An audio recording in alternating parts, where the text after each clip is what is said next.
Nama saya Mary Andani, NIM 1904134456 dari kelas S1 Pendidikan IPS 2019B. Di video kali ini saya akan menampilkan video mengenai sesi tanya jawab menurut teori taksonomi Bloom. Yuk kita simak videonya.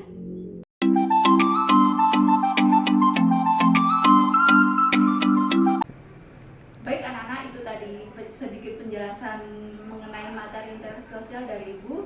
Ibu tadi sudah menjelaskan mengenai pengertian dari interaksi sosial, ciri-ciri dari interaksi sosial, syarat terjadinya interaksi sosial, faktor-faktor terjadinya interaksi sosial, dan bentuk-bentuk dari interaksi sosial. Apakah kalian sudah paham mengenai penjelasan yang Ibu berikan tadi? Sudah, Bu. Oke, sudah paham ya berarti kalian tadi sudah konsentrasi dan sudah memahami apa yang Ibu jelaskan. Baiklah, tadi anak-anak sudah konsentrasi dan sudah memahami penjelasan yang Ibu berikan tadi. Kalau begitu Ibu akan mengetes kemampuan kalian dalam menangkap penjelasan yang Ibu berikan tadi. Ibu akan kasih kalian pertanyaan, nanti kalian jawab pertanyaan Ibu mengenai penjelasan yang Ibu berikan tadi. Mengerti anak-anak? Mengerti, Bu. Oke, Ibu mulai ya. Ibu akan memberikan pertanyaan mengenai pengertian dari interaksi sosial. Di sini siapa yang ingin memberikan penjelasan mengenai pengertian dari interaksi sosial dan ciri-ciri dari interaksi sosial? Silakan angkat tangan dan sebutkan absen kalian. Kok diam semuanya dan tidak ada yang mengangkat tangan? Berarti Ibu akan menunjuk kalian satu-satu secara acak. Baiklah, Ibu akan menunjuk kalian secara acak ya untuk menjawab pertanyaan yang Ibu berikan tadi. Saya ingin mencoba menjawab, Bu. Ya, silakan sebutkan nama beserta absennya ya. Ya, Bu, baik. Perkenalkan, Bu, nama saya Wulandari, nomor absen 12. Saya ingin mencoba menjawab, Bu. Jadi, interaksi sosial ini merupakan hubungan timbal balik atau saling mempengaruhi dari individu ke individu, individu ke kelompok, dan antar kelompok yang mempunyai suatu tujuan yang ingin dicapai. Ciri-ciri interaksi sosial yang sudah Ibu jelaskan tadi ada 4, yaitu interaksi sosial dilakukan minimal 2 orang, memiliki simbol, adanya dimensi waktu, dan juga memiliki tujuan. Bagus sekali jawaban dari Nak Wulan tadi. Jadi interaksi sosial di sini merupakan hubungan timbal balik atau saling mempengaruhi yang dilakukan manusia untuk mencapai suatu tujuan yang ingin dicapai. Dan ciri-ciri dari interaksi sosial ada 4, yaitu adanya dimensi waktu, memiliki tujuan yang ingin dicapai, memiliki simbol, dan dilakukan minimal 2 orang. Baiklah, sebelum Ibu lanjutkan mengenai penjelasan materi, dari sini siapa yang ingin bertanya mengenai penjelasan yang Ibu berikan tadi? Kalau tidak ada yang bertanya, nanti Ibu tanya balik nih. Jadi di sini siapa yang ingin memberikan penjelasan mengenai simbol dari interaksi sosial itu apa sih? Silakan angkat tangan dan sebutkan nama beserta absennya. Baik, Bu, saya ingin menjawab. Ya, silakan. Perkenalkan, nama saya Bella Nadia, absen 15, Bu.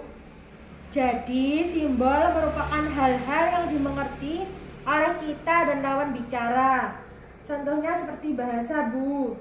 Jadi, bahasa itu simbol utama dalam interaksi sosial.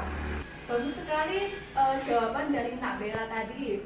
Jadi simbol merupakan sesuatu yang hanya dimengerti oleh kita dengan lawan bicara. Contohnya seperti bahasa. Jadi bahasa ini merupakan suatu simbol utama dari interaksi sosial. Baiklah, Ibu tadi sudah memberikan pertanyaan kepada kalian. Sekarang giliran kalian bertanya kepada Ibu mengenai materi yang sudah Ibu jelaskan tadi mengenai materi interaksi sosial. Silakan angkat tangan dan sebutkan nama beserta absennya. Saya ingin bertanya, Bu. Ya, silakan Nak. Perkenalkan, nama saya Cindy Arista, absen 3. Jadi, saya ingin bertanya mengenai interaksi sosial yang hanya bisa dilakukan minimal 2 orang. Mengapa ya, Bu?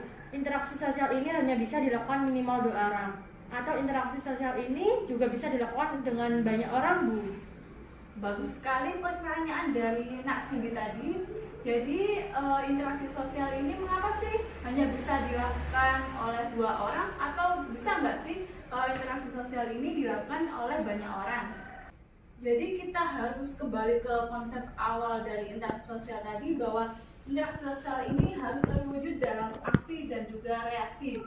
Jadi kalau kita sendirian itu tidak termasuk dalam interaksi sosial. Karena apa? Karena tidak berhubungan dengan orang lain dan tidak terjadi minimal antara 2 orang. Selanjutnya, bisa nggak sih interaksi sosial itu dilakukan oleh banyak orang? Itu bisa anak-anak. Jadi interaksi sosial ini terwujud dalam aksi dan juga reaksi. Contohnya seperti anak-anak ketika bertanding melawan kelas 7A dengan kelas 7B, itu merupakan suatu bentuk interaksi sosial yang dilakukan oleh kelompok besar yang berinteraksi dengan kelompok besar. Jadi sudah paham ya Nak Cindy mengenai penjelasan yang Ibu berikan tadi? Paham sekali, Bu. Terima kasih atas jawabannya. Sama-sama Nak Cindy. Jadi di sini siapa yang ingin bertanya lagi mengenai penjelasan yang Ibu berikan tadi? Atau mau Ibu tunjuk nih? Saya, Bu. Ya, silakan. Perkenalkan, Bu, nama saya Adelia, absen 8, ingin bertanya. Tadi kan Ibu sudah menjelaskan mengenai faktor-faktor terjadinya interaksi sosial. Nah, di sini saya mau tanya, apa sih perbedaan dari imitasi dan identifikasi, Bu? Coba, Bu, jelaskan kepada saya. Ibu kan sudah menjelaskan mengenai faktor-faktor terjadinya interaksi sosial. Di sini saya ingin bertanya, Bu, apa sih perbedaan dari imitasi dan identifikasi itu? Tadi kan Ibu juga sudah menjelaskan bahwa imitasi dan identifikasi itu merupakan sebuah faktor yang ingin menjadi sama seperti orang lain. Bagus sekali pertanyaan dari Nak Adel tadi. Jadi imitasi dan identifikasi ini merupakan sebuah bentuk interaksi sosial yang secara umum sangat mirip. Perbedaan antara keduanya ini hanya terletak pada proses peniruan yang dilakukan. Jadi proses peniruan pada tahap imitasi ini hanya dilakukan melalui panca indera tanpa memikirkan baik buruk atau konsekuensi lain dari proses peniruan yang dilakukan. Contohnya ketika anak meniru perilaku ayahnya yang merokok.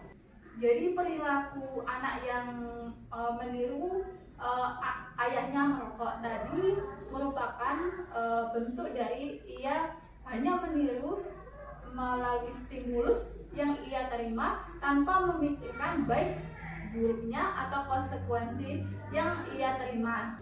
Sedangkan pada proses identifikasi ini merupakan suatu proses peniruan yang dilakukan berdasarkan perasaan yang ia terima dan memikirkan baik buruknya sesuatu yang ia terima tadi. Contohnya ketika ada seorang remaja yang meniru gaya berpakaian seorang artis Korea seperti Lisa Blackpink tadi ya.